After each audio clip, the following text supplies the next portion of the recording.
काश्मीरच्या पहलगाममध्ये झालेल्या दहशतवादी हल्ल्याला 3 दिवस झालेत।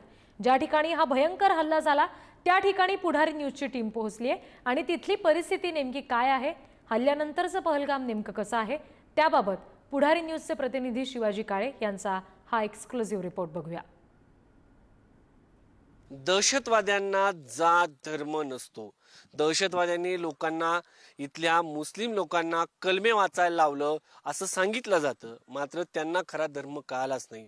आपण म्हणतो की देवाच्या दारामध्ये सर्व काही समान असतात, मात्र मी आता जी व्हॅली आहे बैसरेन व्हॅली, त्या बैसरेन व्हॅलीमध्ये ज्या ठिकाणी हल्ला झाला त्या ठिकाणच्या मशिदीसमोर उभा आहे।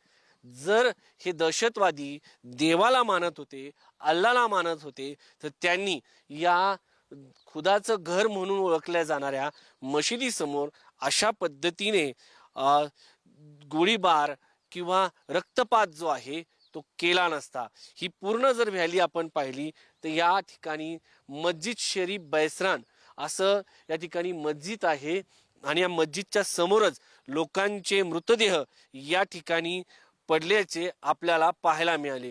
हा पूर्ण जो परिसर आहे तो हल्ल्याचा परिसर आहे आणि याच भागात जो आहे तो हल्ला झाला। आणि मग हल्ला झाल्यानंतर एक बाब लक्षात आली की या ठिकाणी मोठ्या प्रमाणात रक्तपात झाला, मृतदेह पडले, मात्र ते सगळं जे काही घडलं, रक्तपात झाला, तो देवाच्या दारात झाला। तर आपण यावरून एक गोष्ट लक्षात येते की एरवी सांगितलं जातं की आम्ही धर्मासाठी करतो, मात्र धर्माचा जो देव आहे त्या देवाला देखील या लोकांनी सोडलं नाही, कारण त्याच्या समोरच अशा पद्धतीने रक्तपात करण्याचं काम जे आहे या दहशतवाद्यांनी केलं। त्यामुळे दहशतवाद्यांना कोणताही जात नसते, कोणताही धर्म नसतो, हे यावरून स्पष्ट होतं। व्हिडिओ जर्नलिस्ट अनिलसह Shivaji Kale, Pudhari news, Baisan valley. Thank you.